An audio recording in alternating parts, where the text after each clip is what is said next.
When it comes to voting, Oregon is a pioneer. In fact, it's a trailblazer. We're being watched, and we should be. Hi, welcome to our program on voting in Oregon.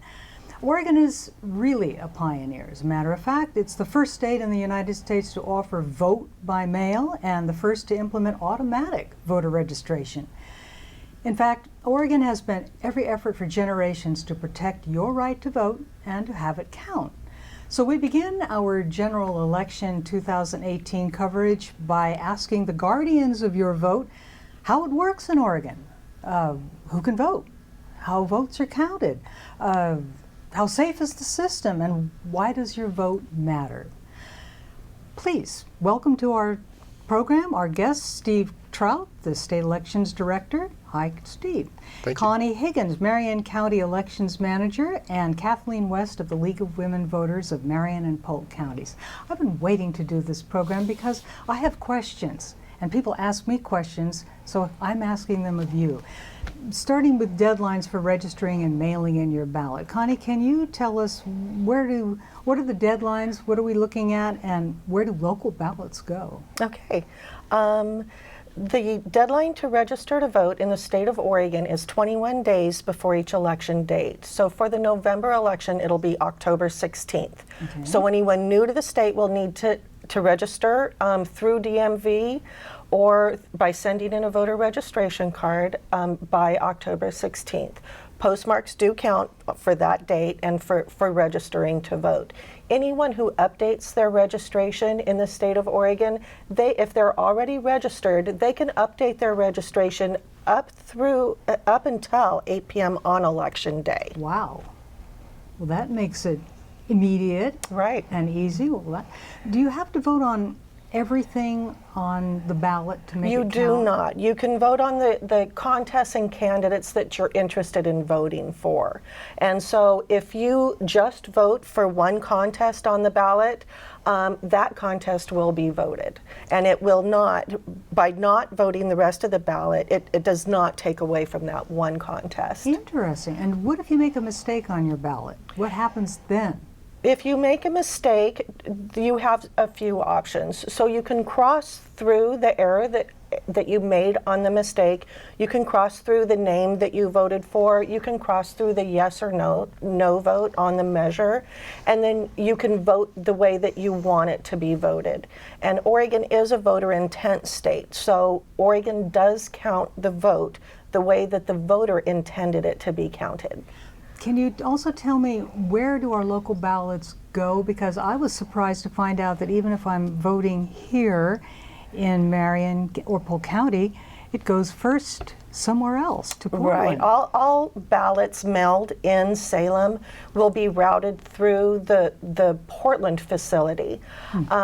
Ballots voted in Southern Oregon will go through the Medford facility. Southwest Oregon goes through the Lane facility, and maybe Steve Trout can help me if there are other facilities I'm not aware of. Well, and there's a few people in very eastern Oregon that their ballots actually go to Boise, and so it's all about the postal facilities and where those facilities are located. There's been a consolidation of those sorting facilities in the last decade, and so that has reduced the number of sorting facilities. We used to have, I think, 5 in Oregon, and now we're down to 1 or 2.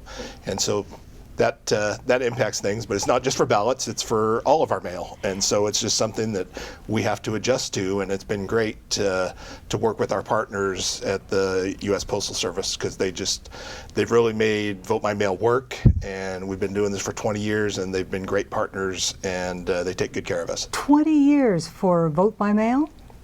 Yeah. This is 1998. The voters chose via an initiative to conduct all ballots, all elections by mail. And so this November actually marks the 20th anniversary of that vote. And people say, you mean you haven't had a polling place for 20 years? It's like, no, we haven't. I mean, you can vote in person at any of the 36 county clerk's offices, but no polling places. And we consistently have high turnout, and a number of states are looking to our example to say, hey, what's Oregon doing? Might that be a better way for us to do things? I hear you have to talk to a number of people who are watching our elections very closely, and they're from other county clerk's offices around the nation, are they? No, there's an increasing number of calls that I'm getting from people asking questions about how does it work, and why does it work, and if we were to move down this road, what savings are there, and what are some of the challenges. And so it's good for us to be able to tell our story, because I think we've got a good track record of 20 years of success with voting through the mail here, where we actually give every voter, we send them, every registered voter, a ballot, and then they get to choose whether they're going to return that or not. We'll get to that topic more in depth. Kathleen, you're with the League of Women Voters of Marion and Polk counties, and you're with voter rights and that whole getting people educated about their vote. But let's start with who gets to vote. Many people are saying, can I vote? Who gets to vote in Oregon? Can you help us out here? Well, the state of Oregon has a list of all the kinds of people who can vote. But first of all, you have to be 18 years old, you have to be a U.S. citizen, and you have to live in Oregon. But what I think is so amazing is so many people in Oregon can vote that wouldn't be able to vote if they lived in another state. For example, a felon who has paid their due to society and gotten out and is now a member of society, even if they're still being watched by the courts and everything, has the right to vote. And what about people with disabilities? Can they vote? I mean, is there a way to help them? I think I should defer this to you, maybe, because absolutely. you were talking about that. We offer many different opportunities for those with disabilities. We have large format ballots. In Marion County, we have a tactile ballot for voters who are visually impaired. We actually send them a tape recording or a CD or on a thumb drive an audio ballot, and they're able to feel their way on the tactile ballot and decide how to vote. And they can do that without assistance. And also, any voter that would like assistance, they can contact our office, and we can provide them with any type of assistance that they need to help them vote privately and to make sure that their vote is secure. There's 36 counties, and each one might be a little bit different in their approach. Steve, how was this all handled your end? No, and I think that's one of the beauties of our system is there's not a one-size-fits-all solution. And so we're trying to look at, okay, what are the needs of different communities of voters, and how can we meet them? And as you opened the show talking about us being pioneers, it was about 6 or 7 years ago that we pioneered the use of tablets for people to mark their ballots, those that have disabilities or just can't see as well and need to use the finger pinch to make the screen bigger. Again, just trying to use tools that people use in their everyday lives to help them to be able to cast a ballot. And we have those tablets available in all 36 counties. But as Connie was mentioning, there's lots of different tools that we have to try to help people to be able to cast their vote. We count that as precious. We want them to be able to do that. And so if you have a need, contact your county clerk's office, contact us.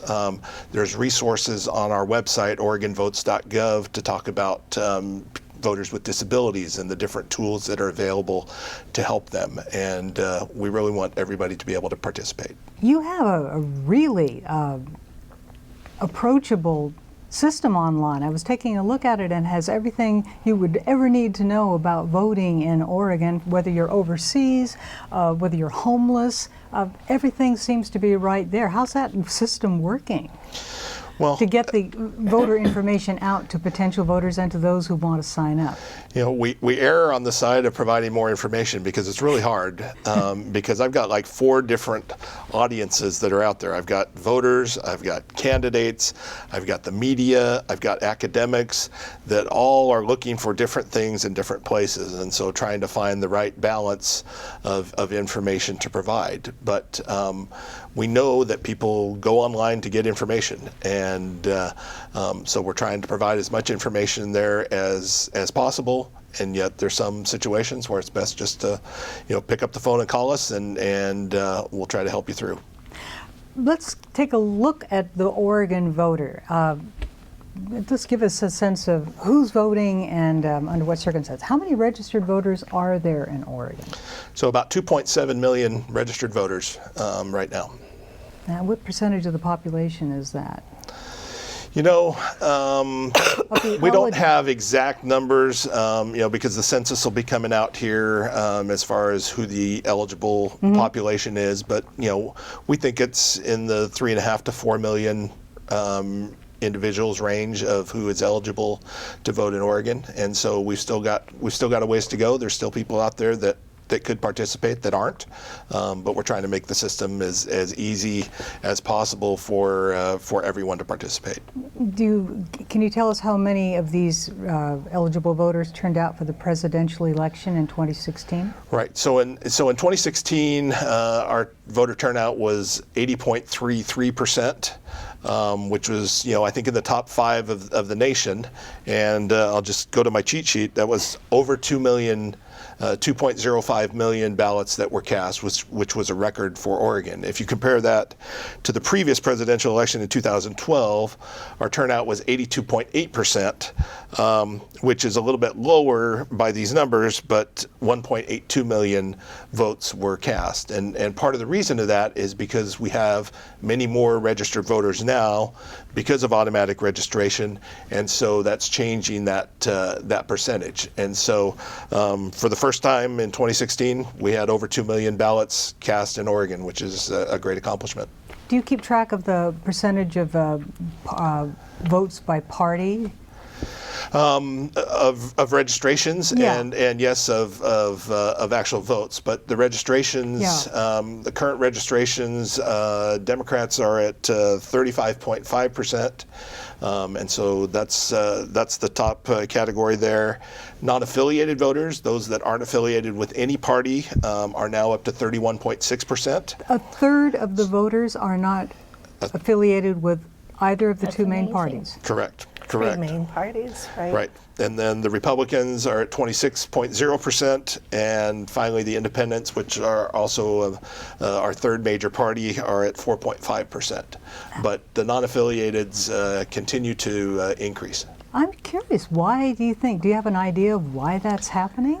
So I think there's a couple of reasons. One reason is our move to the automatic voter registration system. Right. So if you go to DMV and get a driver's license or renew your license or have a transaction with DMV, that will start a voter registration process. If you're already registered, then we'll look to see if your address has been updated, and if the address needs to be updated, we'll update it.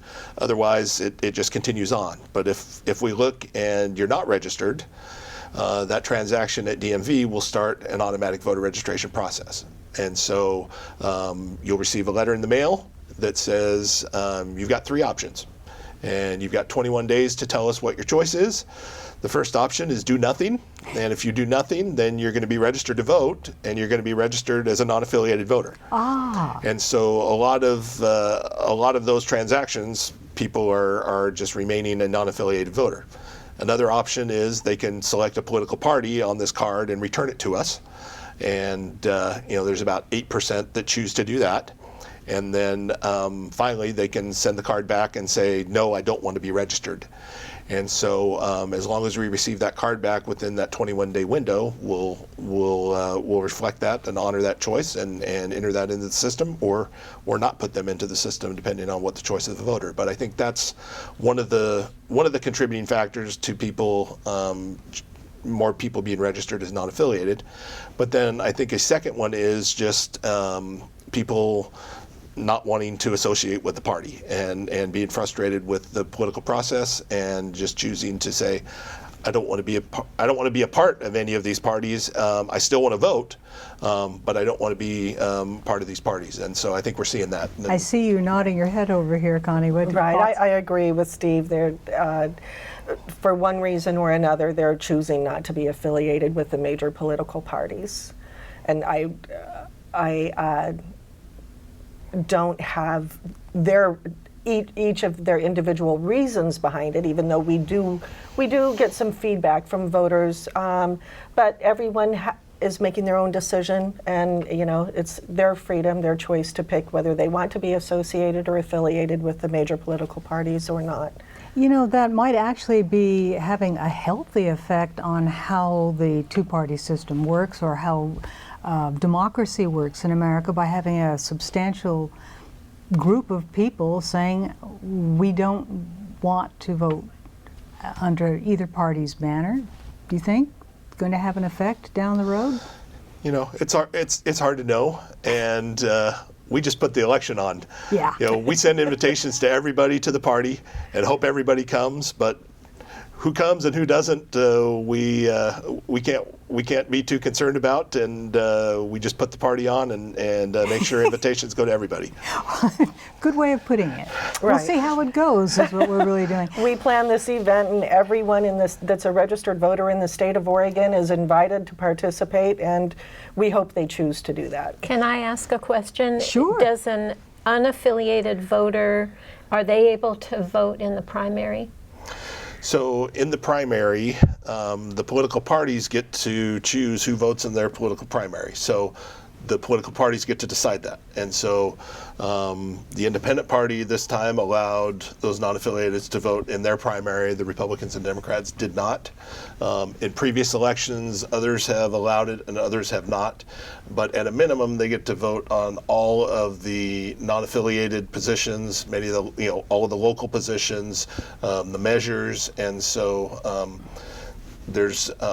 there's always something for them to be able to vote on, but as far as who the party nominees are going to be, the courts have said that the parties get to dictate who gets to vote in those elections. And not affiliated voters are allowed. People can change their party up until the 21st day before the election. So if a voter chooses to, they can say, oh, I would like to be a Republican for this primary or a Democrat. And they can change it, and then they could change back to not affiliated after the election. A person can change their party back and forth at any given time. So how does that work? How do they do it? Do they do it in person, online? How They can do it online. If they're a registered voter, they can do it online. If they're a new voter, well, a new voter wouldn't necessarily be changing their party, but they can register as affiliated with the party and then change it later on if they'd like, as long as we receive it by the 21st day before the primary election. And how do they do it online on the Secretary of State's website? So you can go to oregonvotes.gov, and there's a section there called My Vote that you can go in and update your registration. You'd need your name, your birth date, and your driver's license number in order to be able to go in and make that update. If you don't drive or don't have a driver's license number, then what? Then you'd have to go and do it via paper or go into the office to do that. It's that driver's license number that is the key that unlocks those features. And part of the reason of that is we need the signature from your DMV file to be able to be in our voter registration database, because that's what we use for security. When the ballots come back, the counties compare every signature on every ballot envelope against the signature that's on file in our voter registration database, and most of those come from DMV. Let's talk about election watchers. I've actually seen you do tours at the county clerk's office and give people a bird's eye view of how the whole system works. How does it work, the counting? And you actually count ballots there, right? We do count ballots at the elections office in Marion County, just 2 blocks from here. And we welcome observers anytime throughout the process. All anyone has to do is come in and sign in, and state that they understand our rules, and they can sit and watch any of the processes. And most elections, we do have observers. So ballots are mailed out to the voters, and then once the voter votes the ballot, they have a choice. They can return it through the mail, or they can use one of our 22 drop sites in Marion County.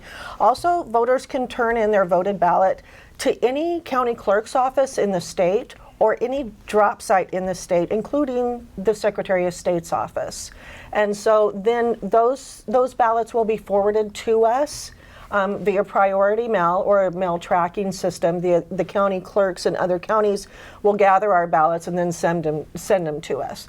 So once we receive all the ballots in our office, and we do go to the post office daily to pick up mail at our drop sites, we have election board workers go out and collect the ballots on a regular basis from our drop sites. They come into the office, and we enter voter history into the Oregon Centralized Voter Registration Database. So once we receive that ballot packet envelope, we enter into the database that Sue Smith has returned her ballot. That way, any clerk in any county can see that this voter has voted. They have cast a ballot. So if Sue happens to walk into that's just an example of a name, maybe not a real voter. Right. If Sue walks into, say, Wasco County, for instance, and says, I need to get a ballot, I didn't get one, they can look it up on the statewide database and see that, oh, Sue's already cast a ballot. So that is the purpose for entering voter history. So we put in the system everyone that returned a voted ballot, and then, as Steve was saying earlier, we verify every signature on every envelope with the signature on file from either DMV or their original or most recent voter registration update card. And so once we verify the signatures, if the signature matches, then we, 7 days before the election, we are then allowed to start opening and removing the ballots from the envelopes and unfolding them, which is it's a process that takes a lot of time. And then we inspect the ballots, and we inspect the ballot to make sure that it's machine readable, that the machine will be able to tabulate that ballot the way the voter wanted it to be counted. So if there are extra marks on the ballot, if it's ripped, torn, or soiled from, coffee marks or something, and we don't think that the machine will be able to read that, then it'll go into another stack, and two election board workers of different parties will go over that ballot and make sure that the machine is reading it the way that it was intended to be voted. And so then ballots are scanned. That process, it's a resolution process. They go through any issues that are on the ballot, and they decide, two different parties decide, okay, we agree this person wanted to vote yes or no, and then the ballot is then tabulated on election day.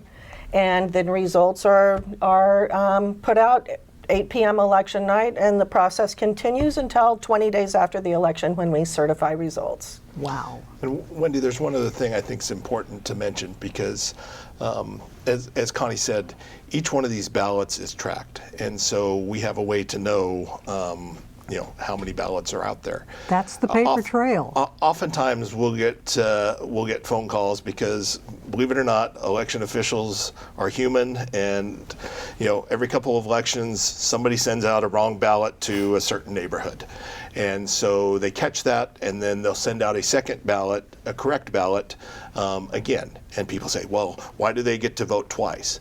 But we have processes in place that there's barcodes on each one of those envelopes to make sure that only one ballot is coming back or is counted for each individual registered voter. And so, if I mailed you 5,000 ballots, I would feel comfortable doing that because we have processes and tools in place to make sure that only one is going to be accepted and counted. So your vote and your vote alone counts. Correct. So can I ask a question again? You were talking about how at DMV everybody gets registered and it goes in. And what about if a person goes there who's not a citizen? How do you know that you don't issue them voter registration? Right. So, and that's a great question. So as part of that DMV process, when you go, you'll present documentation. I think since 2009, I think in Oregon we've had to provide some proof of citizenship when we transact business at DMV. And so they have like 7 different categories of registrations at DMV, and so the only ones that we are taking to automatically register are those that are marked with that the documentation of citizenship has been provided. So there aren't any non-citizens that are coming through that automatic process. We're only taking that one category from DMV, which is most people, but that's the only category is those that have provided citizenship when they transacted that business. What is the incidence of voter fraud? Do you have any statistics to give us on that? Does it occur that much? What is it? And how do you gauge it? It's very, very small, and so we did. For the 2016 election, we did some comparisons with some other states to see if people might be voting in multiple states. And, there was a couple dozen that we identified that are still being investigated by the Attorney General. But even then, it was 0.0002% of the ballots cast. We're not talking massive voter fraud. So no, I mean, it's a very small number. We have tools to be able to find these things. As we said, every single signature is checked, and if it doesn't match, then that gets set aside. And for those of you that may be concerned because your signature changed or something, every single signature that doesn't match, you'll receive a letter from your county elections official telling you, either your signature may have changed, you should come in and prove who you are and update your signature, or somebody may be committing fraud, and then we can take action based on that. And each voter has 14 days then after the election to come in and address that. And so, there's a number of checks within the election process to make sure that that things are done well and that there's not bad actors. And the other concern or disincentive to do this is it's a Class C felony. And so if you get caught doing something interfering with the election process, that's 5 years in prison and up to $125,000 fine. So it's not a small consequence. It's a major consequence, and we take that serious. Don't try it. And speaking of election security, the actual Secretary of State came out in July with a election security update. Cyber criminals never stop. We won't either, from the Secretary of State, Dennis Richardson. And we're talking people fearing hacking, whether it's local or abroad, or something that is forcing them to take a new look at their vote. And how secure is it? How secure is it, and what are you doing to make sure it's kept secure?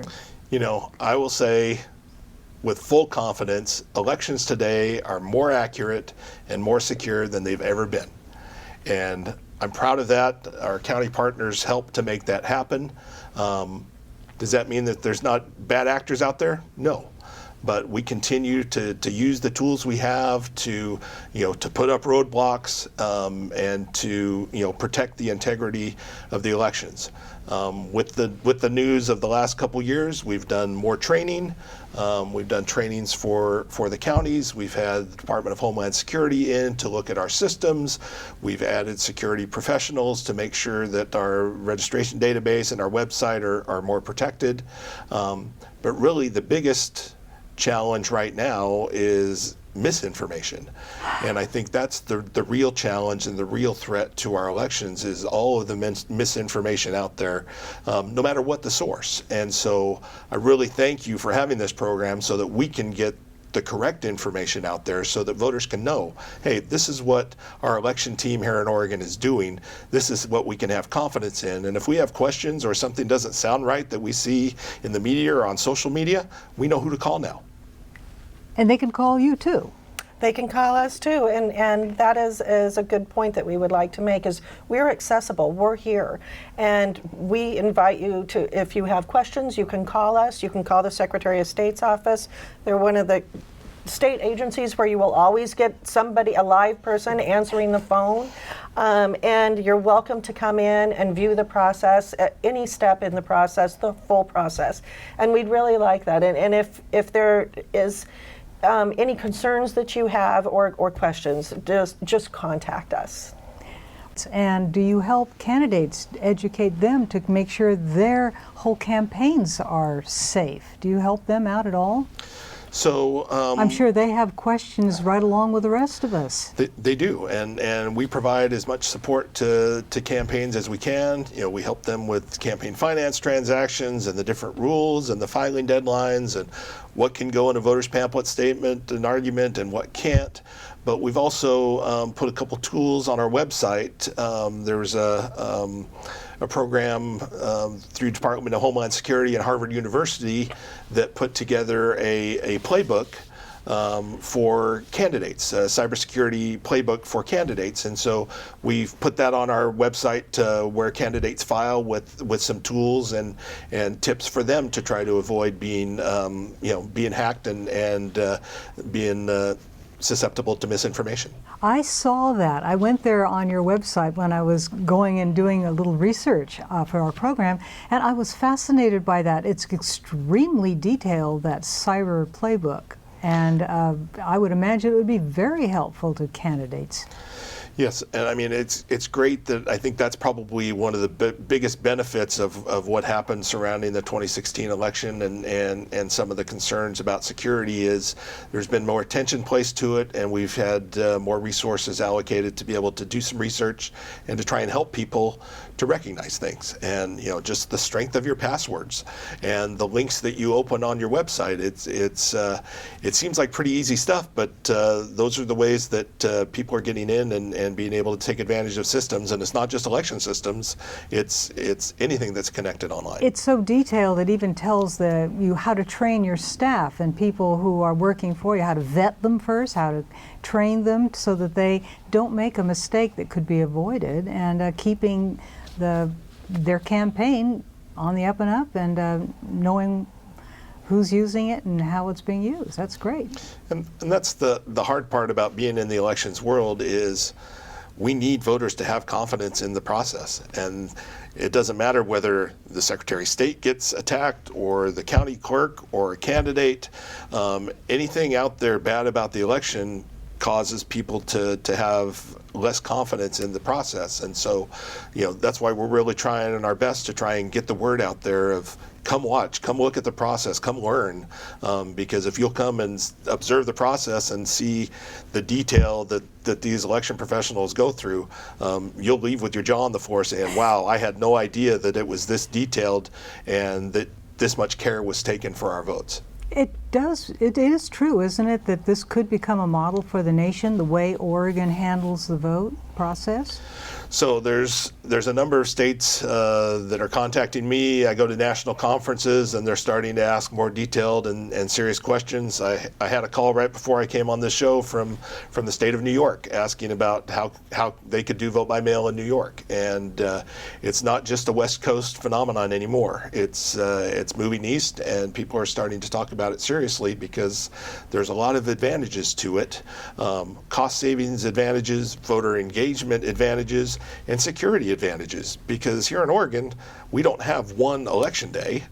Yeah, we have one day where we announce the results and the polls close, but really our elections spread out over a couple week period, and so that gives us more leeway if something bad were to happen to be able to fix that and aren't tied to one damaging event happening on a single day. How do you get people to think their vote matters? I want to know. Do you have a thought on that? I do. There was a slogan, the power of the people. And it's the power of the people that vote. The people that vote, for instance, Steve Trout was talking about the 20th anniversary of vote by mail. So that was the power of the people that vote. The people took out, and it only in the state of Oregon. I mean, there are other states, but the state of Oregon has the power to initiate, to refer, and to recall. And not all states have that. And so we are granted this freedom in the state of Oregon, and it really is a great thing. So the people initiated back in, I think it began in 1996, and they collected signatures on an initiative petition. They wanted vote by mail, and it was enacted in 1998. And here we are 20 years later with this anniversary of vote by mail. And I think that we do lead other states in the country. And that is the power of the people that vote. You have the power to enact law. You have the power to refer local control ordinances, resolutions, anything that is passed by your district board, by your city council. The people have the power in the state of Oregon to refer that to voters, and the voters get a vote on it. And we have the power in Oregon to recall elected officials if they were voted into office because you felt that they were going to represent you and the way that you thought that you wanted to be representative, and you find out down the road that this person is not representing the people the way that you thought they should. You have the power to recall this person. And that's the power of the vote. That's the power of the people that vote. The League of Women Voters has been champions of people's right to vote since what, 1920? 1920, and what makes me so frustrated in Oregon is we make it so easy and so accessible to be a voter, and yet we still have so many people who have not registered to vote. And if you don't register to vote, your opinions on the transit, on water quality, on candidates is moot. You know, you don't have a voice. And so I just beg everybody who's watching this program, if you're not registered to vote and you are able and you're a candidate to be able to vote, please register, because it's of the essence to be able to have your voice heard. And I would just add, the legislature here last session changed the law to allow 16-year-olds to pre-register.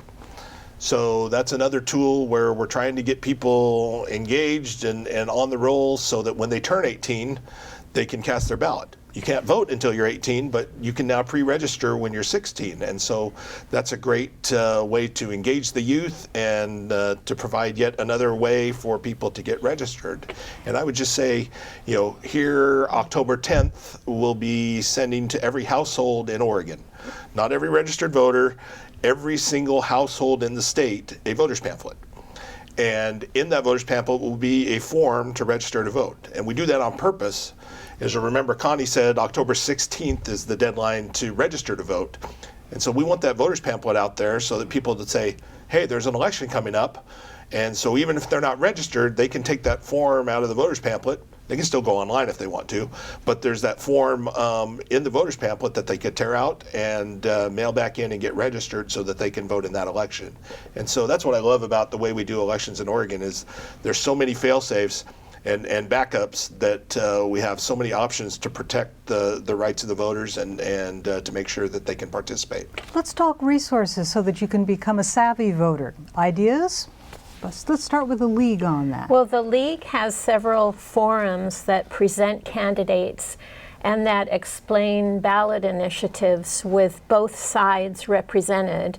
We're a nonpartisan organization, and we really want all voters to find out as much as they can about everything they vote on before they vote. Just to advise viewers that we do a program called Your Vote Counts. They're candidate interviews conducted by the League of Women Voters. They're great questions, well-researched questions that really get the best out of each of the candidates so that the pitch that they give at the end, which is remember to vote, your vote counts, really means something. You get to know the candidates that way. That's just one of the many ways we're doing it. This program itself, by the way, we're trying to reach many ways and many viewers and listeners with this program so that they can hear what we've all been talking about today. This is here. I have to say congratulations on 20 years of voting by mail in Oregon. It really does work. It really engages voters. Now it's up to the voters to learn more about what the issues are, who the candidates are running for office,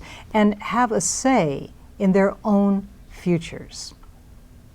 Thank you for joining us today. I'm Wendy Brokaw. We've been talking to Steve Trout, the Oregon Elections Director, Kathleen West of the League of Women Voters of Marion and Polk Counties, and Connie Higgins, the Marion County Elections Manager. And remember, register to vote and vote.